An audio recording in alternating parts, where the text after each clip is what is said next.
জামায়াতে ইসলামীকে নিষিদ্ধ করার দাবির প্রেক্ষিতে সরকারি দলের উদ্দেশ্যে আজ জাতীয় সংসদে দলটির সংসদ সদস্য এটিএম আজহারুল ইসলাম বলেছেন, ধরলাম আমরা নিষিদ্ধ হয়ে গেলাম, এই শূন্যস্থান পূরণ করবে কে? আপনারা কি একাই দেশ চালাবেন? আপনারা কি একদলীয় শাসন কায়েম করবেন? এদিকে স্বাস্থ্য প্রতিমন্ত্রী সংসদে বলেছেন, বিরোধী দল মাঝে মধ্যেই সংস্কারের কথা বলে, জুলাই সনদের কথা বলে, তারা শুধু সেই সংস্কারের কথা বলে যে সংস্কার তাদের ক্ষমতার ভাগ দেবে। অন্যদিকে সম্প্রতি স্থানীয় সরকার প্রতিমন্ত্রী দুই ছেলের নামে বগুড়ায় দুটি ইউনিয়নের নামকরণের বিষয়ে সংসদে এক প্রশ্ন তুলেছিলেন জামায়াতের এক সংসদ সদস্য। এছাড়া জামায়াত ও এনসিপির সংসদ সদস্যরা সংসদের নানা ইস্যুতে সরকারের বিভিন্ন কাজের গঠনমূলক সমালোচনা করে বক্তব্য দিচ্ছেন। তাই প্রশ্ন উঠেছে, জাতীয় সংসদ কতটা প্রাণবন্ত ও জবাবদিহিমূলক হচ্ছে। আর এই নিয়েই আমাদের আজকের আলোচনা, জাতীয় সংসদ কতটা কার্যকর হচ্ছে।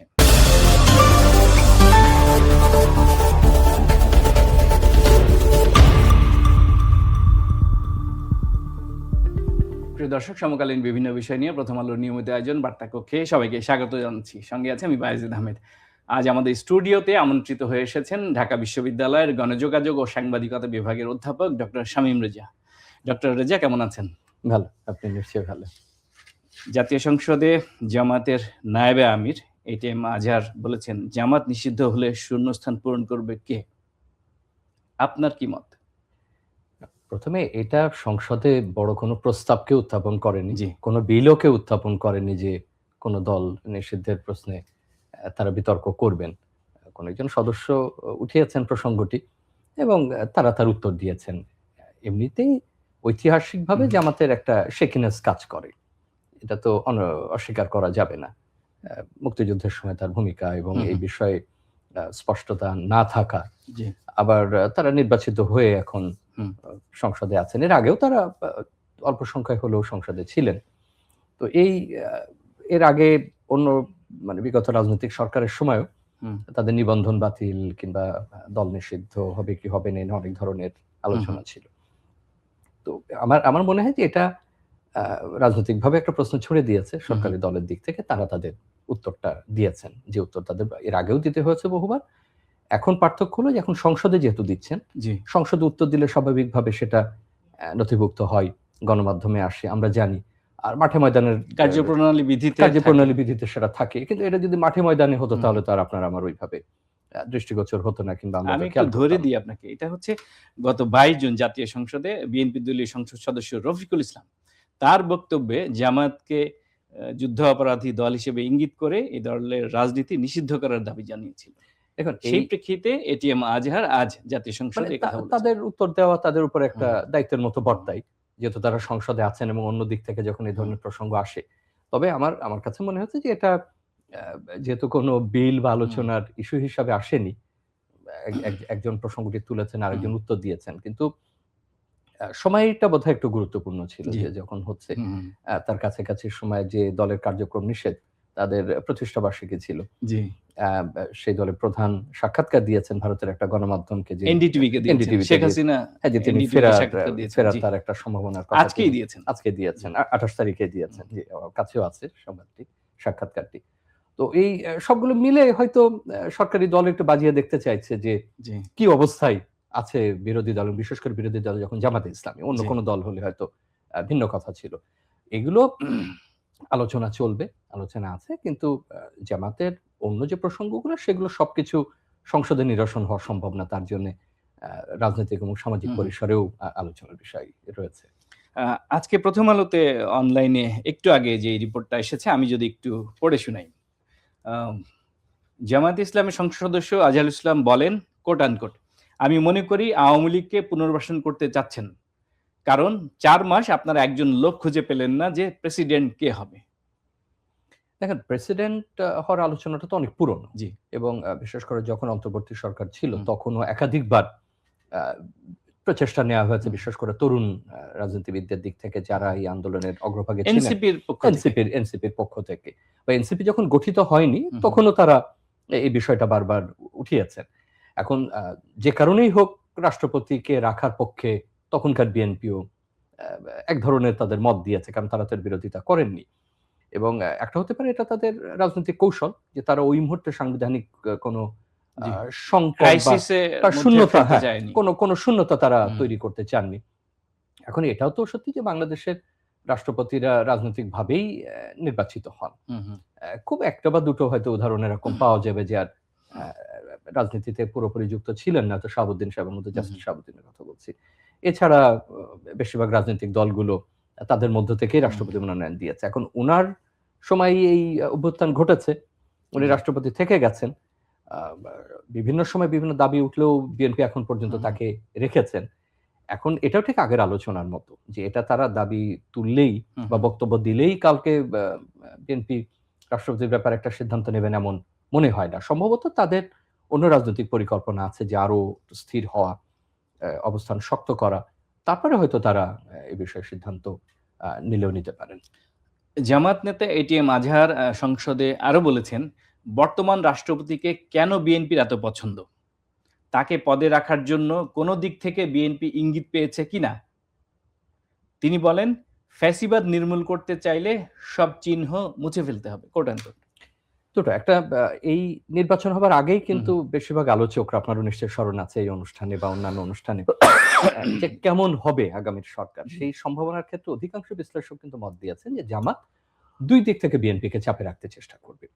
একটা হলো সংস্কারের প্রশ্নে, হুম, হুম। যে বিষয়গুলো নিয়ে এখনো হয়তো দীর্ঘ আলোচনা জি। বাকি আছে এবং অনেকগুলো প্রতিষ্ঠানের হুম, ব্যাপারে আজ হোক কাল হোক, যেটা আরেকজন সংসদ সদস্য বলেছেন জামাতের দিক থেকে, আমার কাছে এই মুহূর্তে নাই। মানে যেখানে তিনি মানবাধিকার কমিশন হুম, হুম। সহ বা এবং জুলাই সনদ জুলাই বাস্তবায়ন। জুলাই একাধিক প্রতিষ্ঠানের ব্যাপারে কথা তুলেছেন এবং এগুলো বিএনপি হয়তো সময় নিচ্ছে কিংবা হুম, তার ভিন্ন পরিকল্পনা আছে। কিন্তু আজ হোক কাল হোক এগুলো কিন্তু বিএনপিকে এক ধরনের একটা বিষয় থেকে আসতে হবে যে নির্বাচন কমিশনের কি হবে বা গুম কমিশনের বিষয়ে কি হবে, কিংবা বিচার বিভাগের স্বাধীনতার বিষয়ে কি হবে। যে আলোচনাগুলো সবসময় সর্বাগ্রে ছিল, সেগুলো যে প্রক্রিয়াই হোক একেবারে আলোচনার বাইরে বিএনপি এটাকে নিতে জি। পারবে না। তবে যে প্রসঙ্গ আপনি হুম, তুলেছিলেন হুম। এবং আমি যেটা বলছিলাম, ওই দিক থেকে জামাত বিএনপিকে চাপে রাখার চেষ্টা জি। করবে সংসদে। আরেকটা তো তার কাছে কিছুটা তো একটা কার্ড থাকবেই হুম, হুম। যে রাজপথেও তাকে প্রয়োজনে এক ধরনের হুম, হুম। মোকাবেলার চেষ্টা করা। এখন রাজপথে মোকাবেলার ক্ষেত্রে মনে রাখতে হবে জামাতের নিজেরও ঝুঁকি আছে। জি। মানে সেও সংসদের এই অপেক্ষাকৃত স্বাচ্ছন্দ্য ছেড়ে হুম, এবং তার এই বিরোধী দলীয় মর্যাদা ছেড়ে হঠাৎ করে রাজপথে যেতে চাইবে কিনা? কারণ সে যদি সরকারকে বেকায়দায় ফেলতে চায় রাজপথে, তাহলে তারও পরিস্থিতি খুব স্বাভাবিক থাকবে না। কারণ রাজপথের পরিস্থিতি অন্যরকম। হুম, হুম। ধরুন যার কার্যক্রম নেই বা যাকে আপাতভাবে আপনার সুপ্ত মনে হচ্ছে, হুম, হুম। সেও তখন রাজপথে কোনো না জি। কোনোভাবে যুক্ত হয়ে যেতে পারে। সুতরাং আমার কাছে মনে হচ্ছে যে জামাতের এই ২ দিকটাই সবসময় সে উন্মুক্ত রেখেছে। হুম, হুম। সরকারকে চাপে রাখা, সংস্কার এবং অন্যান্য ওই প্রতিষ্ঠানগুলোর ব্যাপারে। আরেকটা হলো যে আলোচনাগুলো একটু আগে করছিলাম যে বিভিন্নভাবে রাষ্ট্রপতির ইস্যুতে কিংবা নিষিদ্ধ বা কার্যক্রম নিষিদ্ধ দলের ব্যাপারে হুম। বা তাদের ব্যাপারে কেউ কথা তুলে যাতে করে সবসময়ের জন্য বিএনপি রাজনৈতিকভাবে অন্তত জি। একটা চাপ অনুভব করে। এর বাইরে আমি মনে করি না যে এই মুহূর্তে এই কথাগুলোর একেবারে খুব আ বেশি তাৎপর্য রয়েছে। এখন ভবিষ্যতে কি হয় জি। সেটা পরিস্থিতির উপর নির্ভর করবে। আ আপনি কি মনে করেন যে বিরোধী দল হিসেবে জামায়াত ইসলামী, এনসিপি, তারপরে হচ্ছে অন্যান্য সমমনা যে দলগুলো আছে, তারা সংসদে জোরালো ভূমিকা রাখতে পারছে? ডিবেটে পার্টিসিপেট করছে? তারা সরকারের গঠনমূলক সমালোচনা করতে পারছে? কয়েকটা ভাগে উত্তর দেওয়া প্রয়োজন। একটা হলো যে এই সংসদে প্রত্যেকের একটা প্রচেষ্টা লক্ষ্য জি। করা যাচ্ছে যে তারা তর্ক-বিতর্কে অংশ নিচ্ছেন। হুম, তারা কথা বলছেন, হুম। মত দিচ্ছেন। যেমন একটু আগে বিরোধী দলের অন্য একটি সংবাদ জি, পড়ছিলাম যে যেখানে তিনি বাজেটের উপরে কথা জি, বলছেন, তার দলের প্রসঙ্গের বাইরে। সেখানে কিন্তু ভালো কথা তিনি বলছেন। জি। যে বাজেট সম্পর্কে একেবারে জনপ্রিয় বক্তব্যের বাইরে গিয়ে হুম, হুম। তিনি বলছেন যে কোথায়, কোথায় ঘাটতি, অতিরিক্ত ঋণের ব্যাপার, অন্যান্য যে জি, বিষয়গুলো সেটা কিন্তু আমার ভালো লেগেছে। জি। এবং বোঝা যাচ্ছে যে হুম, হুম। যথেষ্ট হোমওয়ার্ক করা হুম, কিংবা তার হয়তো বাজেট সম্পর্কে যথেষ্ট ধারণা রয়েছে কিংবা তার আলাপ আলোচনা করে সেটা উত্তর দিয়েছেন। এটা ইতিবাচক। আপনাকে একটা কাঠামোগত সীমাবদ্ধতা মানতে হবে যে আমাদের যারা আইন প্রণেতা হুম, হুম। তারা একই সঙ্গে উন্নয়নেরও কাজ করেন। জি। এটা পশ্চিমের মতো এরকম না যে উনি আইন প্রণয়ন এবং সংসদের অত্যন্ত নীতি বিতর্ক নিয়ে কেবল ব্যস্ত থাকেন। তাকে আবার উন্নয়নের কাজ করতে হয়। থোক হুম, হুম। বরাদ্দ আছে, অন্যান্য আছে, অনেক জি। ধরনের কাজ। সংসদে যখন তারা আসেন তখন দুটো মাঝে মধ্যে তারা মিলিয়ে ফেলেন। হুম, যে আইন প্রণেতা হিসেবে তার ভূমিকা কি? জি। আর উন্নয়নের কাজের বাস্তবায়নে বা সহযোগিতায় তার ভূমিকা কি? এটা সম্ভবত এই কারণে ঘটেছে যে দীর্ঘদিন সংসদগুলো হুম, ওই অর্থে কার্যকর ছিল না। যে যেখানে একটা সরকারি দল এবং বিরোধী দল, আমরা এর আগে জাতীয় পার্টি নামক একটা বিরোধী দল পেয়েছিলাম, যে অ্যাপারেন্টলি কি দেখছেন যে এনসিপি নেতারা, এনসিপি আমি সংসদ সদস্যরা, জামাতের সংসদ সদস্যরা, অন্য সংসদ সদস্যরা পর্যাপ্ত সময় পাচ্ছেন কথা বলার জন্য? সময়টা হয় কি, যে সময়টা একটা পার্লামেন্টের প্রসিডিউরের অংশ। এটা কিভাবে সেখানে সময়টা বিন্যাস করা হচ্ছে, যিনি স্পিকারের দায়িত্ব দিন পালন করছেন, ডেপুটি স্পিকার স্পিকার হোক, তিনি কিভাবে এগুলো বন্টন করছেন, এবং এর একটা নিয়মও আছে। জি আপনি চাইলেই 1 ঘন্টা বক্তৃতা প্রতিদিন দিতে পারছেন না। কোন দিবস কার জন্য নির্ধারিত কোনটা। কিন্তু আপনি যে প্রশ্ন করেছিলেন, আমি যদি খুব সহজভাবে 1-2 লাইন উত্তর দিই, বিতর্ক হচ্ছে এবং প্রত্যেকে বিতর্কে অংশগ্রহণ করছেন, বক্তব্য রাখছেন, জি সেটা ইতিবাচক। দ্বিতীয় হলো যে দীর্ঘ সময় হুম, আমাদের সংসদগুলো ওইভাবে কার্যকর না থাকায় এবং সরকার নিয়মিতভাবে পরিবর্তন না পায়, আমি বলছি না জোর করে সরকার পরিবর্তন হতে হবে, আমি নিয়মতান্ত্রিক উপায়ে বলছি। তো সরকার এবং বিরোধী দলের গঠনটা তো আপনি পার্লামেন্টে পাননি, সংসদে পাননি, অত বিতর্কে তো প্রশ্নই আসে না। জাতীয় পার্টি থাকতে যা বলেছেন সরকার সেটাই তারা মেনে নিয়েছে, এটা অদ্ভুত একটা বিরোধী দল, জি সেদিক থেকে ভালো। আর একটা হলো অভিজ্ঞতার একটা বিষয় আছে, এবার অনেক তরুণ গেছেন, তাদের তো পার্লামেন্টারি অ্যাফেয়ার্স, পার্লামেন্টারি প্রসিডিউর, এটা তো আপনাকে জানতে হবে। একসময় আপনার মনে আছে একটা শব্দ ছিল দক্ষ, আমরা ইংরেজিতে বলতাম যে খুব এক্সপার্ট পার্লামেন্টারিয়ান জি বা ভেটেরান পার্লামেন্ট, এর মানেটা কি? তিনি অনেকবার সংসদে থেকেছেন বিভিন্ন সময়কালে, বিভিন্ন সরকারের আমলে, এবং নিয়ম নীতি কিভাবে করতে হয়, এই বিতর্কগুলো তো কাঠামোবদ্ধ, নিয়মের বাইরে গিয়ে করা যাবে না। তো সেগুলো তো অনেকের অভ্যস্ততা নেই। আরেকটা হলো যে এই সংসদের দিকে যে তাকিয়ে থাকে, জি এটা যে টেলিভাইজড হয়, এটা অনলাইনে দেখা যায়, এটা নিয়ে আলোচনা হয়, এইটাও বোধহয় সবার মধ্যে ঠিক পুরোপুরি এখনো অভ্যস্ত হয়ে ওঠার যে অভ্যস্ততা বিষয়টা। হয়ে আসেনি, যে আমি যে কথাটা বলছি সেটা কিন্তু রেকর্ডেড হচ্ছে এবং পরবর্তীতে এটা নিয়ে আলাপ আলোচনা হবে। আরেকটা হলো যে সংসদে হাস্যরস, জি এইটা নিয়ে আমার একটা মন্তব্য আছে। সংসদে হাস্যরস হবেই। কিন্তু আপনি কিভাবে রাজনৈতিক হাস্যরস করছেন, কিভাবে আপনি সেটাকে সামনের দিকে নিয়ে যাবেন, সেটা নির্ভর করে আপনার পরিপক্কতার উপরে। জি যেমন ধরুন হাউস অব কমন্সে বেড়াল নিয়েও বিতর্ক আছে। আচ্ছা ডাউনিং স্ট্রিটে একটা বেড়াল থাকে আচ্ছা এবং তাকে নিয়োগ দেওয়া হয় একরকম। তো একটা বিতর্ক হলো যে এর আগে তার অভিজ্ঞতা আছে কিনা বেড়ালের, উনি কয়টা ইঁদুর মারেন, উনি কি করেন, তার খাবার-দাবারে কি আছে, তার প্রশিক্ষণ কি আছে। আপনার কাছে এটা অত্যন্ত বা অনেকের কাছে খেলো মনে হতে পারে। কিন্তু মনে রাখতে হবে যে হাউস অব কমন্স এর, মানে ব্রিটিশ পার্লামেন্টের দীর্ঘ যে রাজনৈতিক পরম্পরা, সেখানে এত গুরুত্বপূর্ণ নীতি বিতর্ক হয় যে ওইটুকু হাস্যরসের সুযোগ তারা তৈরি করেছেন। আমাদের সংসদকে সেই পর্যায়ে যেতে হবে যেখানে অনেক নীতি বিতর্ক হবে, অনেক পরিপক্ক বিতর্ক হবে, সেখানে হাস্যরস হবে, সেটাও আমাদের একটা সেন্স অফ হিউমার সেখানে ক্রিয়েটেড হবে, এবং কেউ কাউকে আঘাত করবেন না, এবং বাক্যর তো একটা রীতি আছে, প্রক্ষেপণের রীতি আছে, সেটার দিকে আমরা নিঃসন্দেহে তাকিয়ে থাকবো যে সেই সময়। তবে সুযোগ পেলে কেউ কেউ আগের মতো একটু কবিতা বা গান রচনার চেষ্টা কিন্তু করছেন বলে মনে হচ্ছে। ওই জায়গায় আসছিলাম। জি, আপনার প্রশ্নটা শুনলে আমরা অতীতে দেখেছি সাবেক প্রধানমন্ত্রীকে স্তুতি করে খুশি করার জন্য জাতীয় সংসদে সাবেক সংসদ সদস্য মমতাজ তিনি একাধিকবার গানও গেয়েছেন। এটা সারা দেশে আলোচনার জন্ম হয়েছিল। এই পার্লামেন্টে আমরা দেখেছি মাননীয় প্রধানমন্ত্রীকে খুশি করার জন্য একজন সংসদ সদস্য কবিতা পড়েছেন, মাননীয় প্রধানমন্ত্রীকে শিশু মুক্তিযোদ্ধা দাবি করে তাকে খেতাব দেওয়ার দাবি জানিয়েছেন। জাতীয় সংসদ কিন্তু এই জায়গা থেকে বের হতে পারছে না। আরেকটি বিষয় বলি যে একজন জামায়াতের সংসদ সদস্য, তিনি আব্দুল মুনতাকিম, নীলফামারী ৪ আসন, তিনি জাতীয় সংসদে বলেছিলেন যে তার বাবা শহীদ মুক্তিযোদ্ধা, ঠিক আছে, তার দাদাও মুক্তিযোদ্ধা এবং তার ফ্যামিলিতে ৪৭ জন মুক্তিযোদ্ধা আছে। দেখা গেল যে ওই লোকের বাবা জীবিত আছেন। এগুলো জাতীয় সংসদে হয়েছে। জামাতের একজন সংসদ সদস্য মিজানুর রহমান, তিনি জাতীয় সংসদে পর্দা ও মাইক্রো ওভেন দিতে তিনি আহ্বান জানিয়েছিলেন, ঠিক আছে। এগুলো হয়েছে। জাতীয় সংসদ সেই আগের অবস্থানের কি ধারাবাহিকতা বজায় রেখেছে? না, পুরোপুরি রেখেছে কথা বলা যাবে না। কিন্তু আমি আগেই কিছুটা বলবার চেষ্টা করি, সম্মান রেখে ছিল যেরকম, তাদের প্রতি সম্মান রেখেই বলছি যে অনেকে প্রথমবারের মতো গেছেন। সংসদে যাওয়া আর অন্য কোন রাজনৈতিক পদে বা অন্য কোন প্রশাসনিক পদে নির্বাচিত হওয়া কিন্তু এক না। আর এটা আরো কঠিন জায়গা। তো সেই অভ্যস্ততা নেই, সেই কর্মপ্রণালী সম্পর্কে অনেকে জ্ঞাত না। এই সময়টা কিভাবে ব্যবহার করতে হবে সে সম্পর্কে অনেকের অভিজ্ঞতা নেই। অনেকে ওই দায়িত্বই কখনো পালন করেননি। সেই অর্থে যদি আপনি বলেন কিছুটা অনভ্যস্ততা থাকতেই পারে। আর যেহেতু ওইভাবে আমাদের সংসদ কার্যকর না থাকাতে এমনকি পুরনো যারা একাধিকবার নির্বাচিত হয়েছেন তারাও যে গ্রুমিং করবেন যে আপনার পরবর্তীতে যারা আসবেন সেই সুযোগটা নাই। তাহলে দলের একটু সমালোচনা করতে হবে। দলের মধ্যে গণতন্ত্রের বিষয় রয়েছে, নতুনদের তুলে আনার বিষয় রয়েছে, প্রশিক্ষণ দেওয়ার বিষয় রয়েছে। আপনি যে প্রসঙ্গ তুলছিলেন, একজন সংসদ সদস্য কি কবিতা লিখতে পারেন? না, পারেন। তো তিনি কি গান গাইতে পারেন না? পারেন। আপনি ঈদের আগে অনুষ্ঠান করেন না? জি। তখন তো মন্ত্রী গান গাইলে আপনি অত্যন্ত খুশি হন যে মন্ত্রী গান গাইতে পারে। কবিতা আমাদের মির্জা ফখরুল সাহেব ভালো কবিতা আবৃত্তি করেন। একসময় নাটক করতেন। সেটা বিশেষ অনুষ্ঠানে।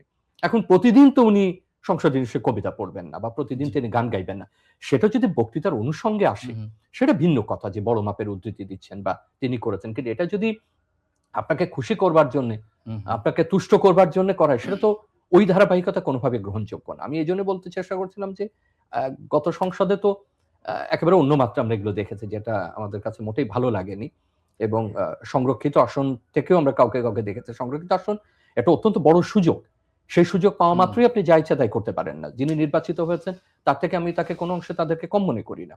যিনি জনগণের ভোটে সরাসরি নির্বাচিত হয়েছেন তারও যেমন দায়িত্ব, জি। সংরক্ষিত তারও দায়িত্ব। তো এর মধ্যে কেউ হুম, হুম। ওরকম মনে হচ্ছে যে তার কবি প্রতিভার একটু বিকাশের চেষ্টা করেছেন বা সঙ্গীত প্রতিভা দেখানোর। এখন যিনি প্রধানমন্ত্রী জি। আছেন, যিনি একই সঙ্গে সংসদেরও হুম, হুম। নেতা, তিনি অনেক জায়গায় কঠোর হয়েছেন। যে তাকে সংবর্ধনা দেওয়া, হুম, হুম। এটা করা বা বিভিন্ন তুষ্ট করা, বিভিন্ন নামে ডাকা। জি। মহামান্য নিয়েও সরকার বলছে যে হুম, এগুলো হুম। মাননীয় মহামান্য এগুলো সরিয়ে দিতে। আমি মনে করি যে এটাও একটা বড় জায়গা হতে পারে। জি। যে কঠোরভাবে বলা যে সংসদ এই ধরনের তুষ্ট করার জি। জন্যে আ বিষয়গুলো অন্তত তার দলীয় সংসদ সদস্যরা যেন পরিহার করেন। একটা সম্পর্ক তথ্য। ট্রান্সপারেন্সি ইন্টারন্যাশনাল বাংলাদেশ টিআইবি বলছে যে প্রতি মিনিটে জাতীয় সংসদে ব্যয় হয় ২,৭২,৩৬৪ টাকা। এই টাকা কিন্তু আপনার আমার ট্যাক্সের টাকা। এই দেশের সাধারণ মানুষের টাকা, জনগণের টাকা। তো সেই টাকা যে ব্যয় হচ্ছে সেটার জন্য প্রপার আউটপুট হয়। সেই দিকে এটা ব্যতীত খেয়াল আমি একটু রাখা আগে ওই জরুরি। কথাই বলবার চেষ্টা করেছিলাম যে যারা সংসদে গেছেন জি, তাদের মনে রাখতে হবে যে কত কোটি মানুষ তাদের দিকে তাকিয়ে থাকেন। জি। এটা সরাসরি সম্প্রচারিত হয়। হুম, এটা হুম। অনলাইনে দেখা যায়। এটা কোটি ব্যবহারকারীর কাছে পৌঁছে যায়। এটা আপনার আমার মতো মানুষের কাছে এরকম মুদ্রিত আকারে পাওয়া যায়। এটা নিয়ে সংবাদ হয়। অতএব যে কথাটা বলছেন তার একটা বিশেষ গুরুত্ব রয়েছে। এটা যে কেউ না যে একটা কথা বলে সেখান থেকে। অতএব সংসদে এই স্পেসটাকে জি। বুঝতে চেষ্টা করা, স্পেসের গুরুত্বটাকে দেওয়া এবং এর যে তাৎপর্য রয়েছে যে নীতি বিতর্কের যে একটা বড় জায়গা, সেটার প্রতি আমার মনে হয় যে সম্মান এবং আস্থা দেখানোটাই আ আ তাদের একটা অন্যতম দায়িত্ব হওয়া উচিত। ডক্টর রেজা, আজ যেহেতু জাতীয় সংসদে জামাতের এমপি এটিএম আজিজুল ইসলাম জামাত নিষিদ্ধ প্রসঙ্গে কথা তুলেছেন। আপনার কি মনে হয় যে আজ যেহেতু এনডিটিভিতে আম পলাতক প্রধানমন্ত্রী আওয়ামী লীগের সভানেত্রী শেখ হাসিনা যিনি ইন্টারভিউ দিয়েছেন আ এবং তিনি বলেছেন যে এবছরই তিনি দেশে ফিরবেন। সেইটারই একটা যোগসূত্র আছে এটা এই প্রসঙ্গটার কারণে? এটা এটা বলাটা খুব কঠিন। তবে এনডিটিভির যে সাক্ষাৎকারের কথা আপনি বলছেন হুম, হুম, সাবেক প্রধানমন্ত্রীর, সেটা বেশ অনেকগুলো বিষয়ের সঙ্গে মিলে যায়। ওই দলের হুম, প্রতিষ্ঠা হুম, বার্ষিকী ছিল আমার হুম, ভুল না হলে ২৩ তারিখে। এরপর বাংলাদেশের এখন যে প্রধানমন্ত্রী তিনি হুম, হুম। চীন সফর থেকে ফিরেছেন। এটা নিয়ে অনেক আলোচনা হচ্ছে হুম, হুম। গণমাধ্যমে, বাইরে বিভিন্নভাবে। সেটা অত্যন্ত গুরুত্বপূর্ণ সফর। জি। আবার এই সাপেক্ষে এই আলোচনাও হচ্ছে যে পরবর্তীতে উনি কোন দেশগুলো সফর করবেন, হুম, হুম। দক্ষিণ এশিয়া না পশ্চিমের কোন জি। দেশ বা মধ্যপ্রাচ্যে। এরকম একটা সময় সাক্ষাৎকারটা আসছে। হুম। এটা কাকতালীয় হলেও বলা যেতে পারে। আবার জামাতের মাননীয় সংসদ এটিএম সদস্যের যে আজহার। প্রসঙ্গ, সেটাও কিন্তু ওরকম একটা সময় যে হুম, অন্য হুম। একটি দলের কার্যকলাপ নিষেধ। আবার একজন বলছেন যে আপনারও কার্যকলাপ জি, জি। নিষেধ হতে পারে। তো সেটার একটা আমার মনে হয় উনি নির্দেশ করতে চেষ্টা করেছেন যে আমি না হুম, থাকলে হুম। তাহলে কি অমুককে আনবেন জি, কিনা? জি। শেখ হাসিনা এনডিটিভিকে বলেছেন যে আমি কোট আনকোট আমি এবছরই দেশে ফিরবো। তার ভাষায় আওয়ামী লীগ একটি রাজনৈতিক দল নয়, এটি একটি শক্তি। তিনি বলেছেন যে সংখ্যালঘুদের উপর যেকোনো হামলা বাংলাদেশের স্বাধীনতার চেতনার উপর আঘাত। ঠিক এই মুহূর্তে কেন শেখ হাসিনা সংখ্যালঘুদের উপর হামলার প্রসঙ্গটি এনেছেন? আমার মানে এই প্রসঙ্গটা বা এই তো পূর্বে উনি যতবার হুম, হুম। সাক্ষাৎকার দেবার সুযোগ পেয়েছেন বা তার সাক্ষাৎকার নেওয়া হচ্ছে তখনও কিন্তু তিনি উল্লেখ করেছেন। সম্প্রতি তো সংখ্যালঘুদের উপরে কোনো হামলার ঘটনা ঘটেনি বাংলাদেশে। আমাদের অন্তত বা গণমাধ্যমে জি, ওইভাবে জি। রিপোর্টেড হয়নি যদি হুম, হুম, হুম। আমাদের জানার সীমা থাকে। কিন্তু মেইনস্ট্রিম গণমাধ্যমে। এটা জি। উনি যতবারই সাক্ষাৎকার দিয়েছেন উনি প্রসঙ্গটি তুলেছেন। হুম, হুম। অতি সম্প্রতি আমার খেয়াল আছে আপনার যে ভারতের পররাষ্ট্র মন্ত্রণালয়ের যিনি মুখপাত্র, তিনি অন্য একটি প্রসঙ্গ বলতে গিয়েও কিন্তু এই প্রসঙ্গের কথা তুলেছেন যে বাংলাদেশ সংখ্যালঘু অধিকারের প্রতি সম্মান দেখাবে। আমাদের পররাষ্ট্র মন্ত্রণালয় একটা বিবৃতি হুম, হুম। দিয়েছিল যে প্রত্যেক দেশেরই উচিত তাদের সংখ্যালঘুদের বিষয় বা ইস্যুর ব্যাপারে মনোযোগ দেওয়া। তার জি। মানে সেখানেও ইস্যুটা আছে। হুম, হুম। এখন উনি কিন্তু আরো অনেক কথা বলেছেন। সাক্ষাৎকারটা যথেষ্ট বড়। হুম। বাংলা যদি আপনি প্রিন্ট আউট করেন প্রায় এরকম দাঁড়ায়। ৯ পৃষ্ঠা। ৯ পৃষ্ঠার এবং এটা যথেষ্ট সুলিখিত হুম, হুম। এবং এমন অনেক তথ্য উপাত্ত দেওয়া আছে হুম। যেগুলো হঠাৎ করে মুখোমুখি সাক্ষাৎকারে বলাটা একটু জি। কঠিন। তার মানে বোঝা যাচ্ছে আগে থেকেই হয়তোবা না, আপনাকে জানিয়ে রাখি এই প্রশ্নগুলো আগে থেকেই ইমেইলের মাধ্যমে এনডিটিভি কে দেয়া হয়েছিল। এবং অনেকগুলো প্রসঙ্গ আছে মানে যে এনডিটিভি যে প্রশ্নগুলো করবেন শেখ হাসিনাকে সেই প্রশ্নগুলো আগে থেকেই দিয়েছিল। তিনি তার মতো করে প্রিপারেশন নিয়ে এরপরে লিখিত আকারে এনডিটিভি কে তিনি এখানে ওই প্রশ্নের জবাব দিয়েছেন। এখানে অনেকগুলো প্রসঙ্গ আছে। হুম, তার রাজনৈতিক বিষয়, বাংলাদেশ পরিচালনা, হুম, তার দাবি মতে যে হুম। তিনি উন্নয়নগুলো মৃত্যুকে করেছে, ভয় পান না তিনি আবারও মৃত্যুকে বলেছেন। কিন্তু এনডিটিভি কিন্তু হুম। চুম্বক অংশ হিসেবে সংখ্যালঘু প্রসঙ্গটি এনেছে। জি। আপনি যদি ভালো করে এবং সাক্ষাৎকারটা ফোকাস দেখেন করেছেন। ফোকাস করেছে। সেটা হুম। এনডিটিভির জি। বিষয় যে কোনটাতে সে ফোকাস হুম, হুম, করবে। কিন্তু এখানে কিন্তু তিনি আরো অন্যান্য বিষয় উল্লেখ করেছেন এবং হুম। যদি গভীরভাবে পড়েন আপনি দেখবেন ইউনূস সরকারের প্রসঙ্গ একাধিক জায়গায় আসছে। জি। এবং অনেকগুলো যেটা এখন আর প্রাসঙ্গিক ওইভাবে নাই। যেহেতু ইউনূস সরকার এখন আর নাই এবং ওই আলোচনাগুলো এখনকার নির্বাচিত সরকারের সময় তুলে খুব একটা তার প্রাসঙ্গিকতা নাই। ব্যাপারে যে বেশ আমরা যদি একটু চুম্বক আকারে জানার চেষ্টা করি আপনার কাছ থেকে এত ডিটেইল এই ইন্টারভিউটা, এত বড় সেটা হচ্ছে আলোচনা যে করা যাবে তিনি না। বলেছেন আমি এবছরই দেশে ফিরব। তার কথা আমরা বলছি কোট আনকোট। তার মানে তিনি যদি দেশে ফিরেন তাহলে আইন অনুযায়ী তাকে সারেন্ডার করতে হবে। যেহেতু তার বিরুদ্ধে একাধিক মামলা আছে, মানবতা বিরোধী অপরাধে তার মৃত্যুদণ্ড রায় হয়েছে। তাহলে তো তাকে সারেন্ডার করতে হবে। তাহলে তিনি কোন প্রক্রিয়ায় দেশে আসার কথা ইঙ্গিত করেছেন? আপনি কি বুঝেছেন? আ উনার ইঙ্গিতের হয়তো একাধিক অর্থ হতে হুম, পারে। হুম, যেমন আমরা নিরপেক্ষ বিশ্লেষণ করলে একরকম হবে। উনার যিনি ঘনিষ্ঠ অনুসারী তার কাছে এটার ব্যাখ্যা হুম, আরেক হুম, রকম দাঁড়াবে। আমি যদি ইংরেজি এবং বাংলা দুটো মিলেই হুম, বলি, আমি পুরোটাই পড়েছি। জি, ইংরেজি এবং বাংলা দুটোই। তার কাছে দুটো পথ খোলা আছে। একটা হলো ভারত তাকে প্রত্যর্পণ করা। সেইটা নিকট অতীতে আমরা এই ধরনের খুব একটা সম্ভাবনা এখন পর্যন্ত দেখতে পাচ্ছি না যে আচ্ছা। ভারত সেটা করবে কিংবা করার মতো কোনো পরিস্থিতি সে তৈরি করবে। এই যে ভারত এবং বাংলাদেশের মধ্যে যে বন্দি বিনিময়ে যে প্রত্যর্পণ চুক্তি আছে সেই মোতাবেক? আ আপনি যে ফর্মেই বলেন, আচ্ছা, এখন যেটা আছে সেটাতে এই ধরনের রাজনৈতিক ব্যক্তিদের প্রত্যর্পণ করার ব্যাখ্যাটা আনাটা একটু কঠিন হয়ে পড়ে। আচ্ছা। ২ পক্ষের ব্যাখ্যা হয়তো ২ রকম হুম, সেটাতে হুম, হবে। আর ভারত যাকে আশ্রয় দিয়েছে হুম, হুম, বা আমাদের যেটা অভিজ্ঞতা বলে ভারত ইতিপূর্ব যে সমস্ত এই ধরনের ব্যক্তিদের হুম, আশ্রয় দিয়েছেন সেটা দালাই লামা থেকে শুরু করে আফগানিস্তান জি, থেকে বা আরো অনেক দেশের। আ অন্তত তার প্রত্যর্পণের ওই ধরনের কোনো রেকর্ড আমাদের জানা নেই। আর ভারত যাকে মনে করেছে হুম, যে হুম, তাকে আশ্রয় দেবে, আপনি যদি এটা রাষ্ট্রাচারের দিক থেকে দেখেন বা কূটনীতির দিক থেকে দেখেন, এটা এতটা সহজ কাজ না হুম, হুম, যে তাকে আবার আপনি আরেক দেশে ফেরত পাঠাবেন যেখানে তার মৃত্যুদণ্ডের রায় হয়ে আছে। তার মানে প্রত্যর্পণের জি, ব্যাপারটা অনেকগুলো আলোচনার বিষয়কে উন্মুক্ত করে এবং যথেষ্ট চ্যালেঞ্জিং। আরেকটা হতে পারে আপনার প্রশ্নের যে যিনি অভিযুক্ত, হুম, যাকে মৃত্যুদণ্ডে দণ্ডিত করা হয়েছে তার হুম, অনুপস্থিতিতেই তিনি স্বেচ্ছায় এসে বলতে পারেন যে আমি ফিরলাম। হুম, এটা তো একেবারেই তার ব্যক্তির ব্যাপার যে যাই আমার ব্যাপারে রায় থাক না কেন আমি ফিরছি। এখন কোনটা কে নির্দেশ করেছেন বলা কঠিন। যেটা উত্তর আমাদের দিক থেকে হতে পারে যে এটা যখন দিয়েছেন তার আগেই তার সমর্থকরা এখানে বেশ কিছু কর্মসূচি করবার চেষ্টা করেছেন। হুম, যারা জমায়েত করবারও তারা চেষ্টা করেছেন। অনলাইনেও তারা কোনো হুম, ক্ষেত্রে সক্রিয় থেকেছেন এবং সরকারের মতো ব্যবস্থা গ্রহণ করেছেন। সেটা একটা প্রেক্ষাপটের আছে। এবং যেটা শুরুতে আমরা বলছিলাম যে সম্প্রতি চীন সফরের পরে হুম, এই সফরের অগ্রগতি প্রত্যাশা সেগুলো আলাদা হুম, বিষয়। হুম, যে এই সফর তো বাংলাদেশ সরকারের বা বাংলাদেশের একটা বড় আকারের অগ্রাধিকারকে নির্দেশ জি, করছে। এবং যে অংশীদারিত্বের বিষয়গুলো হচ্ছে যে বিষয়গুলো আলোচনা হচ্ছে হুম, আমি হুম, আগেই বলে রাখছি, আমি ওই nitty-gritty তে যাচ্ছি না যে কোনটা চুক্তি হয়েছে, হুম, কোনটা হুম, না চুক্তি হয়েছে এটা পরে। কিন্তু আমাদের পররাষ্ট্রনীতি, বিদেশ নীতি এবং আমাদের ভবিষ্যৎ অংশীদারিত্বের ক্ষেত্রে এটা কিন্তু অত্যন্ত গুরুত্বপূর্ণ সফর। জি, এবং সেই সময়ের সেই প্রাক্কালে কিন্তু সাক্ষাৎকারটা দেওয়া। যদিও আপনিও উল্লেখ করেছেন এখানে আরো অনেক বিষয় আছে। এখানে খুব বেশি পররাষ্ট্র বিষয়ে তিনি উল্লেখ করেননি। জি, মূলত উন্নয়ন ইত্যাদি রাজনৈতিক বিষয়গুলো বেশি করা হয়েছে। তো সেইটার একটা সুযোগ হয়তো উনি নিয়েছেন জি, এবং এনডিটিভিও হয়তো তার এই মুহূর্তে মনে করেছে যে সাক্ষাৎকারটি প্রচারিত হলে আ তারও বেশি সংখ্যক পাঠক এখানে হুম, পাওয়া হুম, যাবে। হয়তো সময়টাও আচ্ছা, সে অনুকূল মনে করেছে। কিন্তু আপনি যে ফেরার কথাটা হুম, বলছিলেন হুম, সেটা আমি এইভাবে দেখি, এটা একেবারে নির্ভর করে প্রেক্ষিত এবং হুম, প্রেক্ষাপটের উপরে। জি, কারণ যে আওয়ামী লীগকেও অনুভব হুম, করতে হবে বা বুঝতে হবে যে বাংলাদেশের একটা বড় রাজনৈতিক পরিবর্তন ঘটেছে।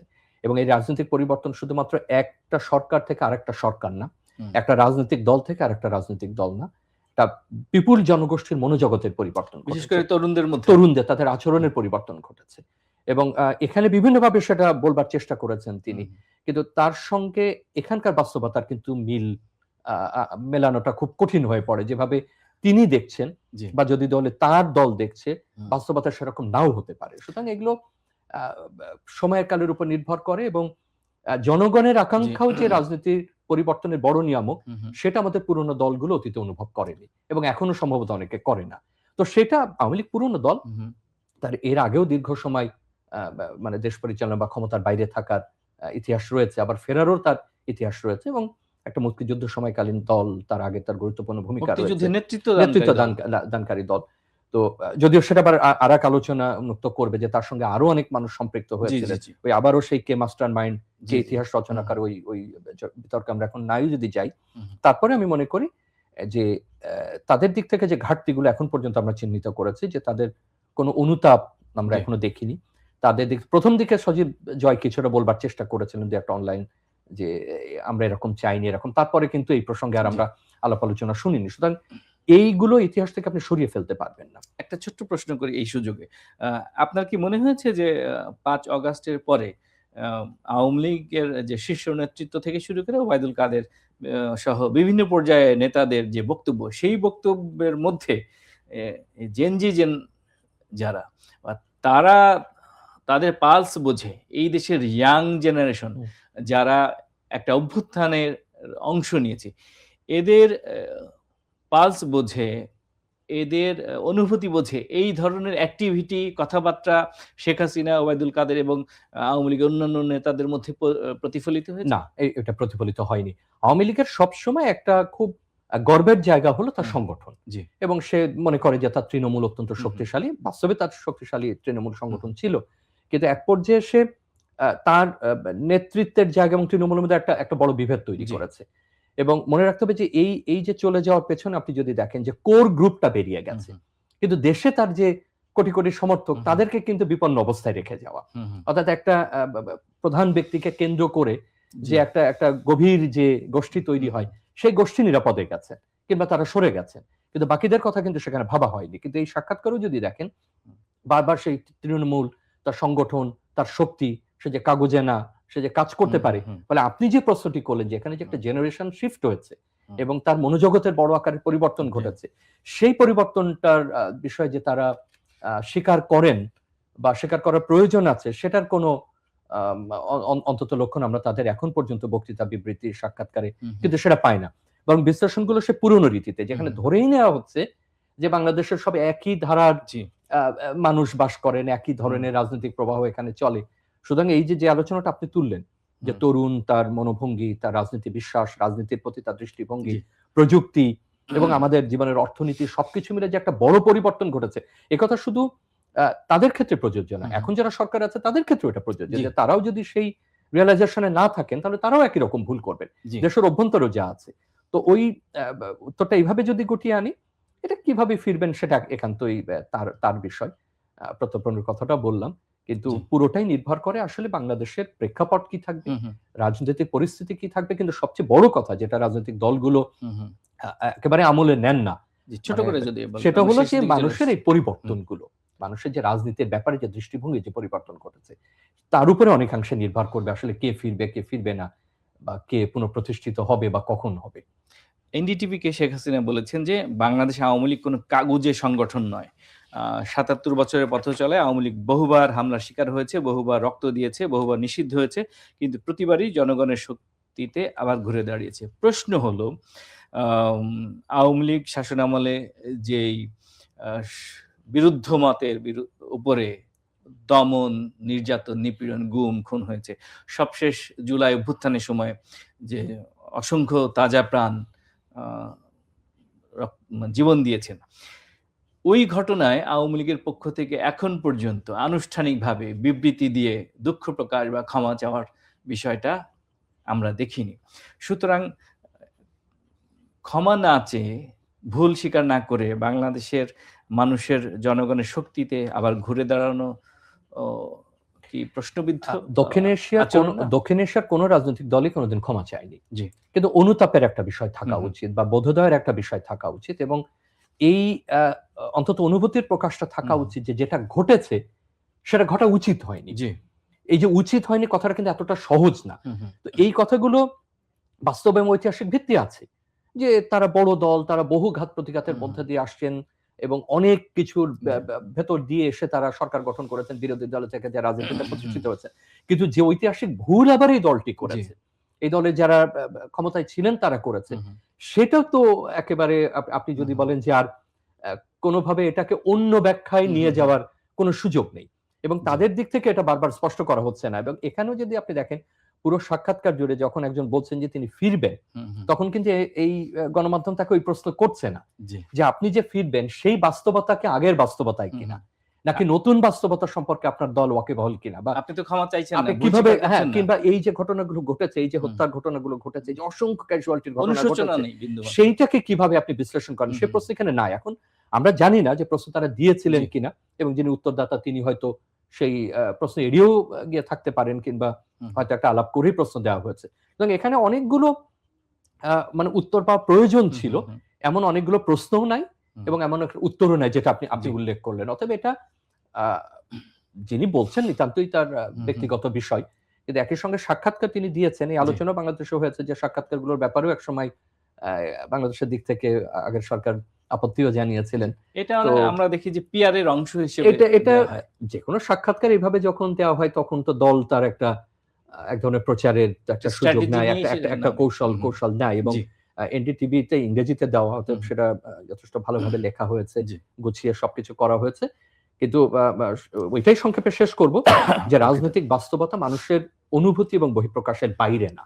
আমরা যদি রাজনৈতিক বাস্তবতাকে কেবল পুরনো রীতিতেই দেখতে চেষ্টা করি, তাহলে সম্ভবত সেটা ভুল সিদ্ধান্ত হবে। ডক্টর রেজা, স্বাধীনতার 55 বছর পরও এখনো 71-এ মানবতা বিরোধী অপরাধের জন্য জামায়াতে ইসলামীর বিচার চাওয়া হয়, তাদেরকে কাঠগড়ায় দাঁড় করানো হয়, যদিও তারা ইশারা ইঙ্গিতে নানানভাবে তারা বলেছে যে তাদের রাজনৈতিক সিদ্ধান্ত ভুল ছিল।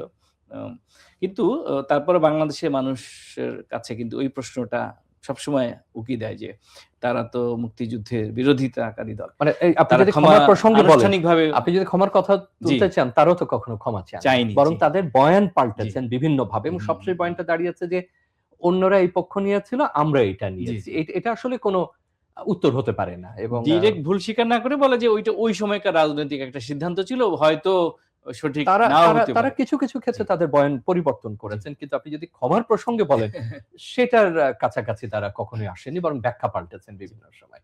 ওই একই তরিকায় যদি আওয়ামী লীগের আচরণ হয়, তাহলে তো অনেক বছর পরও এই দেশের মানুষ, আমি যেমন ধরুন দুটো বিষয়কে মেলাবো না, দুটো একেবারে ভিন্ন প্রেক্ষাপটে।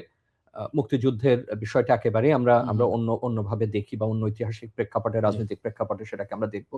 কিন্তু আমরা যদি আমাদের এই যে সাম্প্রতিক বিষয়টি নিয়ে আলোচনা করছি, সেখানে যে রাজনৈতিক শক্তি দায়িত্বে ছিলেন, তারা তো তাদের নৃশংসতার দায় এড়াতে পারেন না, এই হত্যার দায় এড়াতে পারেন না, কিংবা এই নিষ্ঠুর আচরণের দায় তারা এড়াতে পারেন না। সেটা শুধুমাত্র ক্ষমার প্রশ্ন না, সেটা হয়তো আরো অনেক বিষয় তার সঙ্গে যুক্ত, কিন্তু সমস্ত কিছু বলা হচ্ছে, কিন্তু ওই বিষয়টা এড়িয়ে যাওয়া হচ্ছে, সেটাও কিন্তু প্রজন্মের উপরে প্রভাব রাখে, সেটাও মানুষের রাজনৈতিক বিশ্বাসের উপরে প্রভাব রাখে। অতএব ফিরতে চাও না চাও একেবারেই দলীয় সিদ্ধান্ত, রাজনৈতিক সিদ্ধান্ত, ব্যক্তির সিদ্ধান্ত, কিন্তু কোনোভাবেই সেটা বাস্তবতার বাইরে না। জি, অসংখ্য ধন্যবাদ ডক্টর শামীম রেজা এত চমৎকার বিশ্লেষণ করার জন্য।